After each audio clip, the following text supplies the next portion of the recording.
endroit comme celui-là. Quelques mots ensuite sur l'environnement actuel et la stratégie qui a été mise en place depuis quelques années, qui est une stratégie récente, et quelques mots de conclusion, mais ça va aller très vite. Juste comme rappel, aujourd'hui, c'est quand même la révolution qui est un petit peu en marche, et elle est tout à fait récente. Aujourd'hui, c'est 3 entités juridiques, c'est 5 marques commerciales, et c'est 2 centres d'essai, le groupe Utaxeram, c'est un centre dont on parle aujourd'hui, qui est à Montlhéry, et surtout un centre qui est aussi au nord de Paris, à Mortefontaine, dans le mouvement qui a eu lieu en 2009. Voilà, ça pèse à peu près 40 millions de chiffre d'affaires actuellement. Je vais un petit peu trop vite peut-être. Non.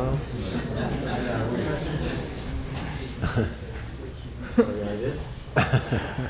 Voilà. Pour aller rapidement, donc on ne va pas vous refaire le coup du sport automobile. Tout le monde sait qu'effectivement il s'est passé un certain nombre d'événements au-delà de toute la noblesse des 24 heures du Mans. Il s'est passé quand même beaucoup de choses aussi sur le circuit de Montlhéry. On voit ici quelques exemplaires des affiches de l'époque. Alors l'autodrome dans son environnement, c'est quoi aujourd'hui? Alors d'abord une activité technique qui pèse lourd dans l'activité générale, sur les 40 millions de chiffre d'affaires, c'est quand même le core business est beaucoup plus important, une activité technique qui est très tendue, qui est difficile aujourd'hui, je crois que tout le monde est bien au courant, mais c'est aussi une activité événementielle qui vient en support et qui elle aussi souffre d'un certain nombre d'éléments. D'abord une réglementation sévère, il est difficile aujourd'hui d'homologuer, de conserver une homologation de circuit, ne serait-ce qu'en loisir. Je crois qu'on n'est pas toujours très aidé sur le sujet et on manque de pragmatisme. Une deuxième chose, c'est que, évidemment, le souci de l'environnement est quelque chose d'important, et je crois qu'on en tient compte, et tous les circuits en tiennent compte, c'est quelque chose qui est important.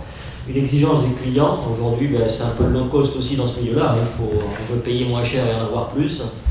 Et puis, concernant aussi les contenus en général, l'exigence est aussi beaucoup plus marquée et récemment marquée. Donc une attente client différente, comme je vous le disais, avec un souhait de renouvellement assez fort. Voilà, alors quelle stratégie a été mise en place? Elle est tout à fait récente, puisque fin 2008, la précédente direction générale avait décidé de mettre en place de la diversification, bien sûr dans le domaine technique, et c'est quelque chose qui est poursuivi, mais aussi en associant, en réveillant l'activité événementielle, qui avait été quand même mise en veille après le célèbre Âge d'Or qui avait eu lieu en 2004 et qui était le dernier de la série. Donc l'événementiel, qui a été une équipe événementielle qui a été mise en place progressivement, avec un certain réalisme, on va dire, au niveau de la business plan en particulier. Une homologation des pistes qui a été faite en 2009, qu'on essaie de renouveler avec quelques difficultés pour être clair entre nous, mais on avait surtout décidé d'arrêter la compétition, qui était un autre métier, en tout cas le site n'était plus adapté à ce type de manifestation.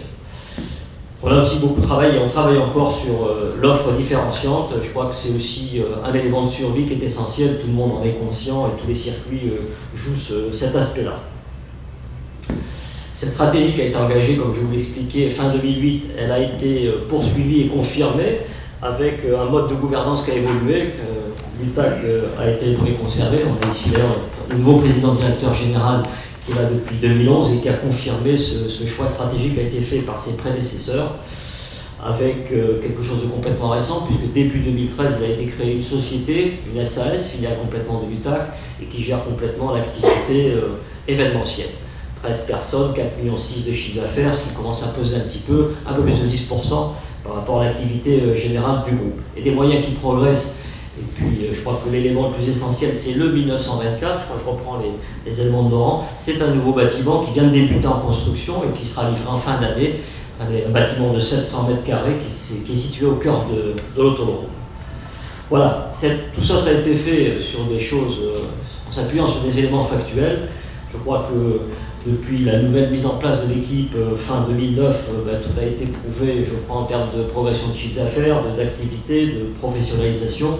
Ce qui a probablement encouragé, je l'espère en tout cas, le nouveau président à continuer du côté des investissements. Voilà en quelques images de la diversité dont on parlait. Aujourd'hui, on ne fait pas que battre des courses, des records automobiles, on fait aussi de la course à pied, du vélo, beaucoup de cinéma, de photos. C'est aussi ça, la diversification qu'on a mise en place récemment.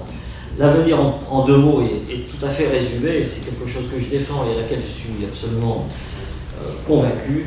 C'est si on veut que ce lieu persiste et existe encore et soit pérenne, je crois que c'est son exploitation qui le sauvera. C'est ce qui a été engagé fin 2008 et qui est tout à fait essentiel. Il faut rester bien sûr réaliste et donc économiquement performant. Il faut évidemment s'adapter à l'époque, on a inventé encore beaucoup de choses, il faut rester respectueux de l'environnement, il faut être à l'écoute du marché, qui est un marché volatile, on va dire, et puis rester innovant et différenciant. Voilà, une exploitation, en quelque sorte, ce sera la conclusion, qui conjugue au présent la raison et la passion. Merci.